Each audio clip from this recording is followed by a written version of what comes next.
ఈ దేశంలోనే ముఖ్యమైన పట్టణాల్లో విశాఖపట్నం అత్యంత వేగంగా అభివృద్ధి చెందుతున్నటువంటి దేశంగా, ముఖ్యంగా ఈ ప్రభుత్వం కూడా ఐటీ హబ్గా తీర్చిదిద్దాలని గౌరవ మంత్రి నారా లోకేష్ గారు కూడా ఎక్కువ శ్రద్ధ చూపించి ఆ ప్రాంతానికి అక్కడ తీసుకొచ్చే ఏర్పాట్లన్నీ గూగుల్ ఈ మధ్య పెద్ద లార్జ్ స్కేల్లో డేటా సెంటర్నే వస్తున్నాయి అధ్యక్ష. అదే కాకుండా మన జాతీయ స్థాయి సర్వేలో Visakhapatnam most safest city for girls అని కూడా ఇచ్చారు అధ్యక్ష.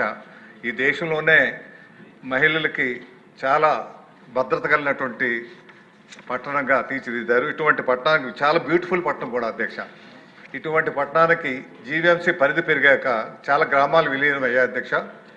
విలీనమైనటువంటి గ్రామాల్లో మౌలిక సదుపాయాలు మటుకు ఏమాత్రం కూడా లేవు అధ్యక్ష. అదే కాకుండా మనకి మధ్య అయితే కమిషనర్ గారు వచ్చారు, లక్కీగా మా నారాయణ గారు వేశారు, కానీ ఒక సంవత్సరం పాటు కమిషనర్ పోస్ట్ కూడా లేనటువంటి పరిస్థితి జీవీఎంసీకి ఉంది అధ్యక్ష.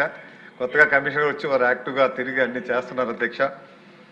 ఏదేమైనప్పటికీ మనకు ఉన్నటువంటి ఏవైతే పరిధి పెరిగిందో పెరిగినటువంటి పరిధిలో రోడ్డు కనెక్టివిటీ కానీ, డ్రైనేజ్ కనెక్టివిటీ కానీ, లైన్ కనెక్టివిటీ, ఎలక్ట్రిసిటీ కానీ వీటి అన్ని కూడా అభివృద్ధి చేయాల్సినటువంటి ఒక కాంప్రహెన్సివ్ ప్లాన్ ఒకటి తయారు చేసుకొని చేయాల్సినటువంటి అవసరం ఉంది అధ్యక్ష. ఎందుకంటే మనం ఇప్పుడు ఐటీగా అభివృద్ధి చెందుతుంది, వివిధ ఇండస్ట్రియలైజేషన్ కూడా ఎక్కువగా అవుతుంది కాబట్టి మౌలిక సదుపాయాలు కల్పించాలి. అదేవిధంగా మంత్రి గారు ఖాళీలు జోనల్ ప్రకారం అన్నారు. అసలు విశాఖపట్నం జోన్కే సుమారు అనకాపల్లి జోన్కే సుమారు 300 ఖాళీలు ఉన్నాయి అధ్యక్ష. అధికారులు చెప్పిన ప్రకారం 300 అన్ని కేటగిరీలు కలిపి. అంటే మెయిన్ ఈ మధ్య టీపో మొన్ననే వేశారు, టౌన్ ప్లానింగ్ వాళ్ళు ఎవరూ లేరు అధ్యక్ష, అందరూ కూడా ఇన్ఛార్జ్ అధ్యక్ష. కమిషనర్ కూడా ఈ మధ్య రావటం జరిగింది, జోనల్ కమిషనరు. ఇవన్నీ కూడా పూర్తి చేయాల్సినటువంటి అవసరం, ఎందుకంటే మన రాష్ట్రానికి చాలా ప్రెస్టీజియస్ సిటీగా తీసుకొని చేయాలి అధ్యక్ష. అక్కడ ఉన్నటువంటి అది ప్రణాళిక, ఒక నిర్దిష్టమైనటువంటి ప్రణాళిక ఈ మౌలిక సదుపాయాలను చేయాల్సినటువంటి అవసరం ఉంది. వీటితో పాటు ఏవైతే డ్రైనేజ్ సిస్టమ్ ఉందో ఆ డ్రైనేజ్ సిస్టమ్ పూర్తిగా క్లాగ్ అయిపోయి డీసిల్టింగ్ కూడా లేనటువంటి పరిస్థితిలో ఎంత ఘోరంగా ఉందంటే అక్కడ అధికారుల పనితీరు అయితే గతంలో మన అధికారులు వచ్చిన వెంటనే ₹1 కోటి అదృష్టవశాత్తు ఇక్కడ మంత్రి గారు నారాయణ గారు మంజూరు చేశారు డీసిల్టింగ్కి. అక్కడ మన ఎలక్షన్ కోడ్లో 1 వీక్ ఎలక్షన్ కోడ్ వస్తే ఆ 1 వీక్లో డీసిల్టింగ్ అయిపోయిందని చెప్పి అధికారులు రికార్డు ఇచ్చారు అధ్యక్ష. వాస్తవానికి డీసిల్టింగ్ అంటూ ఏమీ జరగలేదు, ఇంత అవినీతి జరిగి అయిపోయిందని చెప్పారు అధ్యక్ష. వెళ్ళి చూస్తే అక్కడ ఏం కాలేదు. అందువల్ల డీసిల్టింగ్ కూడా లార్జ్ స్కేల్లో చేయాల్సినటువంటి అవసరం ఉంది. లూజ్ అండ్ సేవర్ ఉన్నాయి, అవన్నీ కూడా కనెక్ట్ చేయాలి.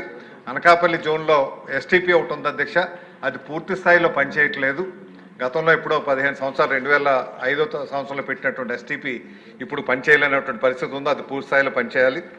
ఇంకో విచిత్రం ఏంటంటే అధ్యక్ష, ప్రతి చోట కూడా మున్సిపాలిటీస్లో డంపింగ్ యార్డు ఎక్కడో ఊరు బయట ఎక్కడో పెడతారు, కానీ అనకాపల్లి విచిత్రం ఏంటంటే మున్సిపల్ ఆఫీస్లోనే ఉంది అధ్యక్ష.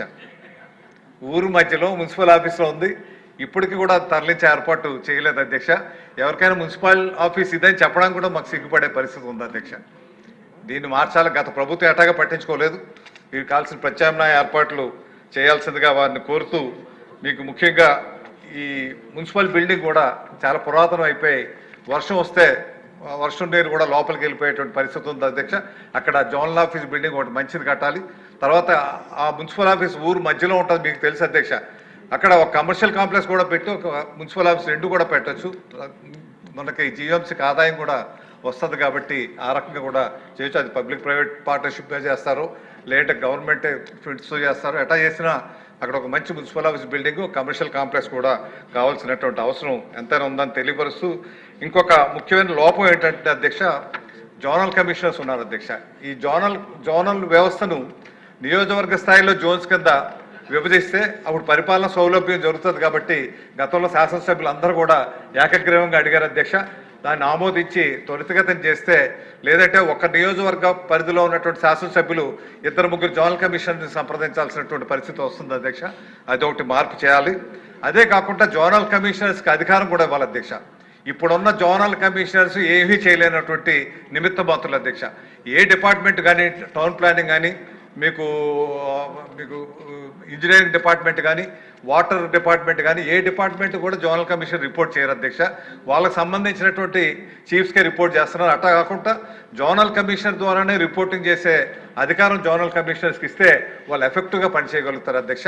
రెండోది ఏంటంటే జోనల్ కమిషనర్స్ కూడా కనీసం ఒక 5 లక్షలు 10 లక్షలు వారి శాంక్షన్ అథారిటీ కూడా ఇస్తే వారి త్వరితగతిన అక్కడ జరుగుతున్నటువంటి పనులు ఏమైనా ఇమ్మీడియట్గా ఎమర్జెన్సీ నీడ్స్ ఏమైనా ఉంటే వాటికి అటెండ్ అవ్వడానికి అవకాశం ఉంటుంది. కాబట్టి ఈ మార్గంలో మంత్రి గారిని మీ ద్వారా ఆలోచించమని చెప్తూ, మరి మంత్రి గారు అయితే చాలా తీవ్రంగా మరి ఇక్కడైతే రాజధాని అభివృద్ధి విషయంలో వారు కానీ మిగతా విషయంలో చాలా శ్రద్ధ తీసుకుని ఎట్లయితే చేస్తున్నారు, విశాఖపట్నాన్ని కూడా అదే శ్రద్ధతో వారు పడుతున్న వాళ్ళైతే చాలా కష్టపడుతున్నారు. చూస్తున్నాం కదా, మీకు సుమారు రోజుకి 18 గంటలు ముఖ్యమంత్రి గారి తర్వాత అంతగా కష్టపడుతున్నటువంటి మంత్రి గారు ఉన్నారు. కానీ కొంచెం దృష్టి విశాఖపట్నం మీద కూడా దయచేసి పెట్టాల్సిందిగా మీ ద్వారా గౌరవ మంత్రి గారిని కోరుకుంటున్నాను. అంటే ఇక్కడ రామకృష్ణ గారు, మాకు ఆకివీడు నగర పంచాయతీలో కూడా హాస్పిటల్ పక్కనే డంపింగ్ యార్డ్ ఉందండి. మేము నారాయణ గారి దగ్గరికి వెళ్లకుండా మేమే మార్చేసాం దాన్ని. అలా కొన్ని విషయాల్లో తమరు కూడా చొరవ తీసుకుంటే అంటే ఎక్కడి వరకు అక్కర్లేదు, ఆల్టర్నేట్